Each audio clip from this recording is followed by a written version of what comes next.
forma muito especial, nós retomamos os nossos cultos presenciais já há alguns domingos. E é muita alegria poder ver vocês, poder falar com vocês, poder ouvi-los, né? Poder perceber o movimento e ver. E esse tempo todo que nós estivemos aqui ministrando com esse espaço vazio, era muito triste. Então, isso nos traz muita alegria.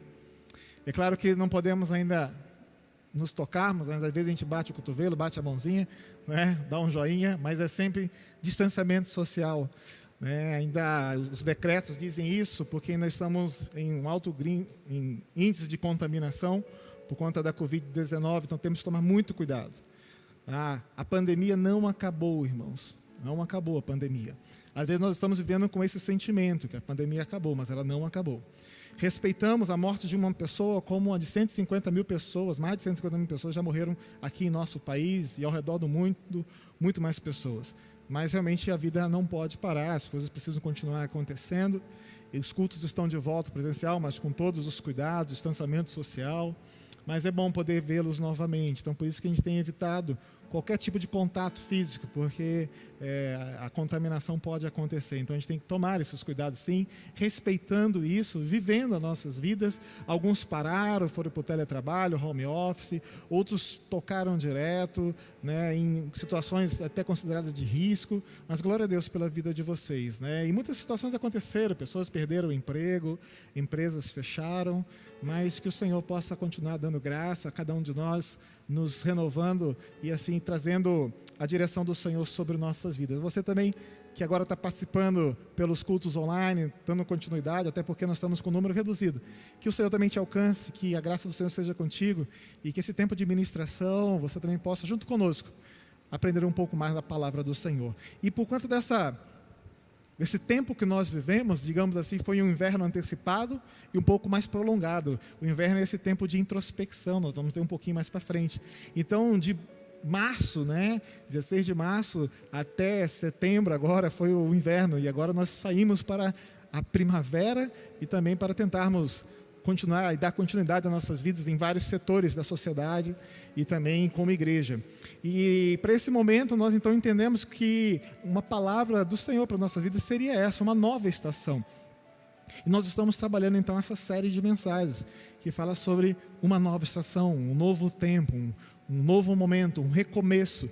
E a primavera também é esse tempo de recomeço, de começar de novo, de experimentar algo de Deus. E dentro dessa série de mensagens, hoje eu quero compartilhar com vocês sobre lições das estações. Lições das estações. Quem já teve a experiência de andar de trem aqui, né? Então você teve uma experiência de andar num veículo que ele tem que passar pelas estações. A experiência de andar de ônibus também é um pouco parecida. Sai daqui de Dourados, passa pela rodoviária de Rio Brilhante, mas o ônibus ele pode parar, teoricamente, onde ele quiser, ele pode desviar o seu rumo. Quem sabe você que também assiste pela internet, está aí com a gente, participando do culto, você também teve uma experiência de andar de trem, andar de ônibus. E aqui nós temos, o trem ele é um pouco, bem diferente do ônibus, porque ele sai de uma estação e, invariavelmente, ele tem que chegar a outra estação, porque ele tem aquela sequência, ele tem as estações em que ele deve passar, ele anda pelo trilho. Ele não tem como desviar para outro caminho, apenas se for em outro trilho. Mas as estações estão ali pré-determinadas, em que ele sai de uma e vai até a outra estação. A experiência que eu tive em andar de trem, quem sabe a sua foi um trem turístico, um trem de passeio, mas por muitos anos, até os 18 anos, eu morei no Rio de Janeiro. E lá eram os trens da CBTU, Companhia Brasileira de Transportes, que era uma grande bênção. Tinha os surfistas de trem. Não sei se você já viu pela televisão. Os caras têm a capacidade de sair do trem e ir em cima, porque dentro é tão cheio que é melhor ir do lado de fora ali, né? Pega um ventinho e tudo mais. É algo terrível, irmãos, tá? É uma experiência que temos que fazer em cidades grandes. Você, quem sabe, em São Paulo, metrô, né? Você vê aí pela televisão, assim, em grandes cidades, né? Realmente os trens geralmente andam muito lotados. Mas é um transporte eficiente, porque ele tira veículos da rua, ele diminui a poluição, é um transporte caro pela sua manutenção e pela construção, tanto de metrô quanto de trem, trilhos, né, externos e trilhos subterrâneos, mas é um transporte muito eficiente. Mas o interessante é do cerne dessa ideia, de que o trem ele sai dessa estação e vai até uma outra estação. Vocês lembram do ferrorama? Fazia muito sucesso na década de 90 e 80, né, em que os ferroramas tinham o trenzinho que passava de uma estação, andava até a outra, às vezes tinha 2 estações, mas ele sempre passava de forma circular. Alguns faziam curvas, andavam um pouquinho e tal, os mais sofisticados, mas aqueles mais, né, simples, eles sempre estavam circulando ali, as crianças adoravam aquilo. E ele nos traz essa ideia de cíclico, de algo que sempre acontece, ou de algo que sempre passa pelas estações. E o trem que nós andamos também é assim.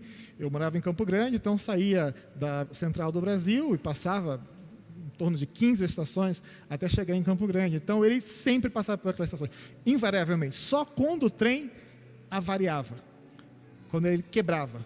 E existe uma expressão lá que o pessoal fala até hoje, que é variou. O pessoal gritou na estação, variou, variou. É porque o trem quebrou em algum lugar e não vai chegar ali. E todos os outros trens que vinham na sequência não vão chegar, porque até consertarem aquele, os outros não podem passar. Então todos que estavam na estação 300, 400, 500 pessoas tinham que sair da estação e procurar um ônibus para voltar para casa. Mas, independente, né, invariavelmente, o trem tem que chegar na estação de Campo Grande. Invariavelmente, as estações que nós vivemos no nosso cotidiano, dos 365 dias, elas passam pela primavera, pelo verão, pelo outono e pelo inverno. Invariavelmente, essas estações se complementam em nossas vidas. E alguns até comparam as estações do ano como o ciclo de nossas vidas. Por exemplo, fala-se que a estação da primavera é a estação que vai dos 0 até os 21 anos. Depois nós temos o verão dos 21 aos 42 anos, que invariavelmente nós vamos passar, né? Nós temos a estação do outono, que vai entre os 42 anos até os 63. E após os 63 vem o inverno, que é o tempo da introspecção, o tempo em que as pessoas refletem mais sobre a vida. E alguns falam também um pouquinho sobre esse primeiro tempo, a primavera, é o tempo da preparação, de se preparar na sua educação, dos 21 ao 43, o tempo da conquista, o tempo do vigor, o tempo do verão em que as coisas acontecem. Depois do 42 ao 63, nós temos esse tempo da realização, das coisas se acalmarem, se pacificarem e autodesenvolvimento. E após o 73 vem esse tempo da introspecção, da reflexão, da doação, que às vezes as pessoas chegam e falam, eu corri atrás do vento a vida inteira. Então, eu quero também já te dar essa dica, pense sempre nisso, para não chegar aos 63 e pensar e ver que você correu atrás do vento, porque tudo é neblina, tudo é fumaça, como nos diz a palavra do Senhor, que pela manhã a neblina está, mas quando vem o sol ela desaparece, e a vida é muito rápida, muito passageira, e você também pode vivenciar isso, e ao chegar aos 63 você percebe que precisa buscar mais essa espiritualidade. Por isso o ciclo da vida, como o ciclo das estações, elas são cíclicas, elas sempre vão acontecer. O inverno não é eterno, o verão não é eterno, a primavera não é eterna, o outono não é para sempre, mas elas passam. Algumas podem demorar um pouco mais, outras podem ser mais curtas. No mesmo dia você pode passar por todas essas estações. Nessa semana agora você pode entrar num profundo inverno, amanhã pode começar um verão na sua vida. Mas nós estamos, por exemplo, hoje na estação da primavera, que vai nos preparar para o verão. E pensando nisso, tentando tirar lições das estações, essa semana, conversando com o pastor Edson, nós falamos um pouco sobre a administração, da temática que nós estamos trabalhando, e me surgiu esse texto juntamente com ele, e ele, já há algum tempo que ele lê uma das traduções, que se chama Bíblia, a Mensagem, e aí nós compartilhamos, e pegamos esse texto, nessa tradução, eu achei muito interessante, eu quero compartilhar com você. Eclesiastes, capítulo 6, do verso 3 ao verso de número 6. Então, Eclesiastes, capítulo de número 6, do verso de número 3 ao número 6. Nos diz assim a palavra do Senhor, e você que está aí nos acompanhando pela internet, participando, também está na sua tela, ou se você não está com o seu smartphone, com a sua Bíblia, você pode acompanhar aqui comigo na tela também presencialmente. Diz assim: digamos que um casal tenha muitos filhos. Outras traduções dizem até 100 filhos. Deve ter numa tradução de vocês aí. E que viva por muito tempo. E agora vem a chave desse texto. Mas nunca desfruta nada. Mas nunca desfruta nada. Mesmo que tenha um funeral de primeira, eu diria que um bebê que nasce morto tem mais sorte do que esse casal. Ao menos seu nascimento é sem sentido, e sua morte também. Nem sequer teve um nome, não viu nada, nem conheceu nada, mas está em melhor situação que qualquer um que viva esta vida. De que valeria viver 2000 anos, se não aproveitasse nada do que possui? Afinal de contas, todos não acabam no mesmo lugar? Afinal de contas, todos não acabam no mesmo lugar? Eclesiastes, ele usa uma linguagem muito rica e muito interessante, em especial para a nossa reflexão nessa noite. O autor de Eclesiastes, ele usa um paradoxo aqui nesse texto, algo dicotômico, algo que se distancia de tal maneira, para nos trazer uma profundidade daquilo que ele estava falando, da mensagem que Deus, através do escritor de Eclesiastes, queria nos trazer hoje. E quando nós lemos a Bíblia, de tal forma que nós podemos, de algo muito triste, de uma profunda dor, compararmos com algo que é uma grande bênção. O casal, a pessoa, a mulher que perde uma criança, a dor que isso traz ao coração, que ela caminha pela sua vida. E quem sabe, se você teve essa terrível experiência e que só com a graça do Senhor Jesus realmente essa ferida ela é curada, receba o meu profundo respeito quem teve um aborto voluntário ou que de forma muito cruel possa ter provocado um aborto. Algo muito inexplicável esses sentimentos. Mas Eclesiastes, ele faz essa comparação para nos trazer essa reflexão. Um casal, e aqui apenas não na perspectiva, e aí nós podemos ampliar, mas de pessoas, de famílias, de homem, mulher, de jovem, de adolescente, de criança, de todos nós. Aqui ele quer trazer significado nessa parte, digamos, nessa linguagem, em que ele ilustra esse casal que tenha muitos filhos, a ponto de chegar a 100 filhos, que tenham até 100 filhos. Então ele está falando de um universo não real, mas de um universo em que isso pode estar relacionado como uma figura de linguagem. Para falar de uma pessoa que tem uma alegria muito grande, ter filhos para o Antigo Testamento, para a concepção, para a ideia de povo, como povo judeu, era uma grande bênção. Lembra do Salmo? Que feliz aquele que enche a sua aljava, os filhos são assim, e o guerreiro tem a sua aljava cheia de filhos para lançá-los. Então é uma grande bênção ter filho, é algo muito especial ter filhos e muitos filhos. Hoje nós vivemos uma realidade diferente. Antes de casarmos, nós conversarmos, eu queria ter 6 filhos. Eu sempre falo isso. E eu tive o primeiro. Depois que veio o segundo, eu falei, acho que é melhor parar por aqui. Vamos ter 2 só. Minha mãe teve 16 irmãos. Não é verdade? Quem sabe você teve essa experiência também de muitos irmãos. Uma família numerosa, pessoas ao redor, né, muitos familiares, tal. Foi sempre muito bacana. Mas nós estamos vivendo uma geração que realmente tem diminuído a quantidade de filhos, mas continua sendo essa grande bênção para nossas vidas ter filhos. E aí então nós temos aqui o escritor de Eclesiastes fazendo esse paradoxo tão grande e uma coisa tão distante de alguém que perde uma criança que nasce morta, de uma família, de um homem ou uma mulher, e da ideia da felicidade, para nos trazer algumas lições. E aí nós queremos então entender que nesse trem que nós embarcamos, que ele passa pelas estações e de forma cíclica sempre vai passar, ele não para, apenas quando ele avaria, quando ele quebra, quando as coisas não estão corretas, quando as coisas não estão bem. Que aí então nós queremos nessa noite trazer com vocês algumas reflexões e assim pensarmos quais lições que nós podemos tirar, quais lições que nós podemos aprender com as estações que são cíclicas, que vão passar, que eu e você vamos passar por elas, invariavelmente. O trem continua e a estação está vindo. Você saiu de uma e vai chegar a outra, não tem como fugir dela. não tem como se apegar a uma dessas estações.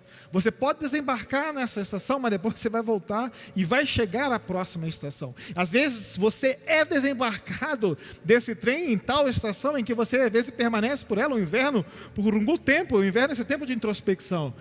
Mas eu creio que o inverno vai passar e vai chegar a primavera sobre a sua vida.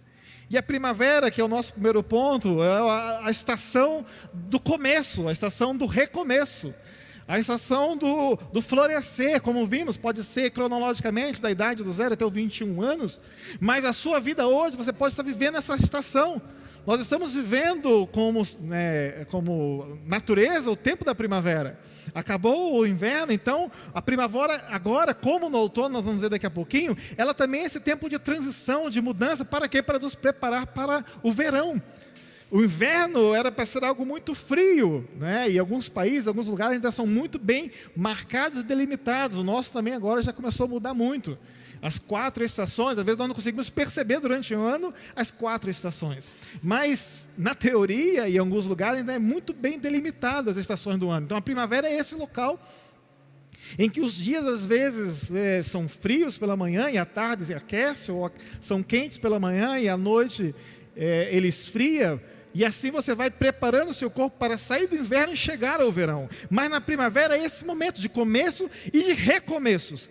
A primavera é a estação mais florida do ano. Ela representa a primeira época, a estação que antecede o verão, a estação que nos prepara para que acabou o inverno, passamos pela primavera e vamos chegar ao verão. É quando tudo começa, é quando tudo recomeça. E quem sabe na sua vida coisas precisam recomeçar. E quem sabe na sua vida coisas precisam começar agora. O inverno acabou. O pico da pandemia, toda a crise, realmente nós queremos deixar para trás. Ainda estamos caminhando em algumas situações, mas é um momento novo. Quem sabe perdeu o emprego, a empresa não deu certo, por conta de todas as circunstâncias. Mas Deus quer falar para você nessa noite que a primavera chegou. O tempo do começo chegou. O tempo de recomeçar chegou. O tempo de você ver coisas novas, vislumbrar, se adaptar, buscar um novo trabalho, buscar uma nova profissão, olhar para dentro de casa e ver, olha, o inverno passou, agora vamos viver a primavera. Vamos viver um tempo novo, vamos viver e vamos recomeçar tudo de novo. E aí a palavra do Senhor nos fala no Salmo 113, no verso 10, não nos tratou segundo os nossos pecados, nem nos recompensou segundo as nossas iniquidades. É um tempo de recomeço. Bem-aventurado aquele cuja transgressão é perdoado e cujo pecado é coberto. É um tempo de recomeço. Bem-aventurado o homem a quem o Senhor não imputa maldade, em cujo espírito não há engano. É um tempo de recomeço. Salmo 32, 1 e o verso 2 também. Eis que faço uma coisa nova, agora sairá a luz, porventura não a percebeis? Eis que porei um caminho no deserto e rios no ermo. Nos diz Isaías 43, no verso 19, haverá um caminho no ermo, haverá rios no ermo, haverá um caminho no deserto para a sua vida. O Senhor vai transformar sim esse deserto no manancial. O Senhor vai fazer sim tudo o que nós podemos viver como deserto, para vivermos na primavera, no tempo do recomeço, no tempo de começar de novo, no tempo de ver a unção, os milagres do Senhor acontecendo. De um relacionamento matrimonial desgastado, há um recomeço. De um relacionamento com um filho rebelde, há um recomeço. De um relacionamento com o pai e a mãe que se tornaram distantes, há um recomeço para você, filho. Portanto, se alguém está em Cristo, é nova criatura, as coisas antigas já passaram, eis que surgiram coisas novas, nos diz o apóstolo Paulo em 2 Coríntios 5,17. A confiança no cônjuge é um recomeço. A confiança perdida no filho, há um recomeço para você. A confiança perdida no pai ou na mãe ou nos filhos, nos seus relacionamentos, há um recomeço para você. A carreira, a falência da empresa, o desgaste, a tristeza, há um recomeço para você. O luto, a dor, há um recomeço para você sim. Porque a primavera chegou. E a primavera é um tempo de recomeço. A primavera é um tempo de começar de novo. Mas esse trem não para, porque o trem continua na sua linha. Nós podemos desembarcar nessa estação, vivenciar um pouco, mas virá a próxima estação. E a próxima estação é o verão. A próxima estação é a estação da alegria. A próxima estação é uma estação do novo. A próxima estação é a estação do vigor. E quem sabe você está vivendo essa estação agora. Quem sabe você está com vigor, com força, com energia. Você está realmente com projetos. Passou as situações e agora algo novo está vindo sobre você. Agora chegou o verão, a estação mais quente do ano, a estação em que há energia, em que há flores, em que as árvores começam a mostrar o seu verde, em que as árvores estão carregadas de frutas, em que as coisas estão acontecendo e toda a energia, todo o poder de Deus vem sobre a sua vida para que você possa derribar, para que você possa conquistar, para que você possa vencer. Você vai passar por essa estação. Invariavelmente chegará esse tempo. O inverno não é eterno, a primavera não é eterna, porque o verão virá. Você está nessa caminhada de vida e Deus vai te levar a esse momento. E Romanos capítulo 12, verso 2 diz: alegrai-vos na esperança, sede pacientes na tribulação e perseverai em oração. Alegrai-vos, alegrai-vos. Mais uma vez vos digo, alegrai-vos no Senhor. Apóstolo Paulo lá em Filipenses. Este é o dia que o Senhor fez, regozijemo-nos e alegremo-nos nele, nos diz o salmista no Salmo 118, verso 24. E o fim do inverno, a passagem pela primavera e a chegada num tempo de alegria. Nós podemos ver Abacuque falando no capítulo 3, os versos 17 e 18. Porquanto ainda que a figueira não floresça, que na vide, que não haja fruto na vide, que o produto da oliveira minta, e os campos não produzam mantimento, as ovelhas da malhada estejam arrebatadas, e nos currais não haja vacas. Todavia, eu me alegrarei no Senhor, exultarei no Deus da minha salvação. Aleluia! Eu me alegrarei no Senhor. Você pode repetir comigo? Queridos, mais forte. Eu me alegrarei no Senhor. Eu me alegrarei no Senhor. Amém, no Deus da minha salvação. O verão chegará, a alegria virá. O Senhor vai transformar o deserto no manancial. O Senhor vai transformar o caminho ermo em rios, porque Deus é poderoso para isso. Creia nisso, queridos. Creia nisso, queridos. E você que nos assiste, creia nisso, porque o inverno não é o fim. E o trem continua, queridos, porque a nossa vida ela é cíclica. Ela não para, ela tem que continuar. E a estação, quando acaba o verão, é uma estação que começa a nos preparar para a chegada do inverno. Nós chegamos no outono, o tempo da transição. Nós chegamos no outono, o tempo em que nós paramos para reavaliar as coisas. Nós chegamos ao outono, que é o tempo em que a vida que nós caminhamos, nós fazemos uma grande reflexão sobre tudo. E é interessante que naquele quadro cronológico que eu mostrei para vocês, é a partir dos 42 até os 63 anos. E sabe o momento em que mais acontece o número de divórcios? Entre os 42 e 50 anos. Sabe por quê? Porque é outono. E o outono é tempo de transição. É tempo de reflexão. É tempo de pensar em tudo que você fez até agora. Sabe, jovem, o outono é tempo de transição. Você vai viver outonos. Você pode ter 18, 20 anos, você vai viver outonos. E no outono é esse momento em que você precisa refletir sobre coisas. O outono é o tempo em que os casais, ao invés de se firmarem mais na presença do Senhor, eles se abandonam. Cada um vai para um canto. Porque é outono. O outono é esse tempo de conhecimento, de autoconhecimento. É o tempo de transição que está nos preparando para o inverno. E a palavra inverno e inferno muda apenas uma letra.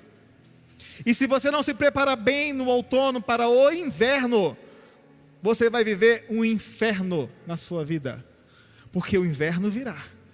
Invariavelmente o trem vai chegar no inverno. Invariavelmente você vai passar pela estação do outono, essa estação de transição. E lá em Romanos capítulo 12, o verso 12 diz assim: e não vos conformeis com este século, mas transformai-vos pela renovação da vossa mente, para que experimenteis qual seja a boa, perfeita e agradável vontade do Senhor. O tempo de transição é um tempo de transformação. O tempo de transição, o outono, é um tempo de reflexão. O tempo de transição é um tempo de buscarmos o Senhor para experimentarmos a boa, perfeita e agradável vontade do Senhor sobre a sua vida, sobre a sua casa, sobre o seu casamento, sobre os seus projetos, sobre a sua profissão, sobre as suas decisões, sobre tudo o que você tem feito. É um tempo sim de pararmos, porque o inverno virá.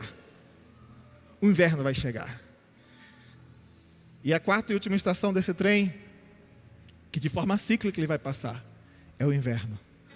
E o inverno é o tempo da introspecção.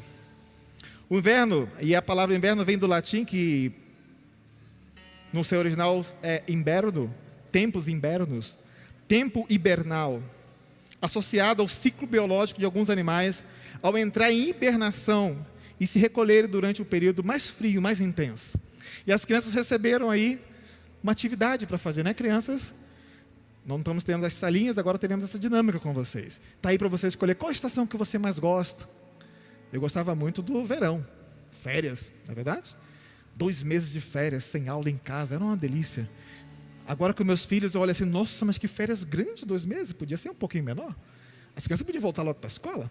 E agora com a pandemia, eles estão em férias eternas. Não é verdade? Aulas online. E esses dias eu vi um videozinho muito engraçado, o cara fala várias coisas, e uma coisa fala, eu não sabia frações quando eu estudava na escola, agora aos 45 anos, você quer que eu ensine meu filho frações? Né? Mas nós estamos vivendo, nós vamos passar por isso, glória a Deus, por isso vai acabar, as crianças vão voltar para a escola, se Deus quiser. Logo em breve, né, professores? Sei que vocês também estão se desdobrando lá para as aulas online. Tem sido um desafio para todo mundo isso daí. Mas o inverno vai passar. O inverno vai chegar, mas nós vamos também passar por esse inverno. E é um tempo, sim, de introspecção. É um tempo de nos voltarmos. É um tempo de nos aproximarmos. É um tempo, sim, de nos acasular. Para quê? Porque vai chegar o tempo. Porque vai chegar a primavera e depois virá novamente o verão. Porque nós vamos ouvir a voz do Senhor. Porque essa terra seca vai trazer vida, porque o Senhor vai ressuscitar os seus projetos, porque o Senhor, nesse inverno que você pode estar vivendo hoje, que pode estar sendo um inferno, Deus vai trazer vida, e vai trazer algo novo, e vai trazer o seu verão, a luz de Cristo, o poder de Deus, sobre a sua vida, sobre a sua casa, amém? Eu quero te convidar a ficar em pé, e nós vamos louvar o Senhor com essa canção, que nos diz, ressuscita, ressuscita a vida que estava morta, ressuscita sonhos que estavam mortos, ressuscita situações que estavam vivendo um inverno eterno, mas o inverno vai acabar, e chegará a próxima estação, que é a primavera, que virá o verão, que é o tempo novo de Deus sobre a sua vida.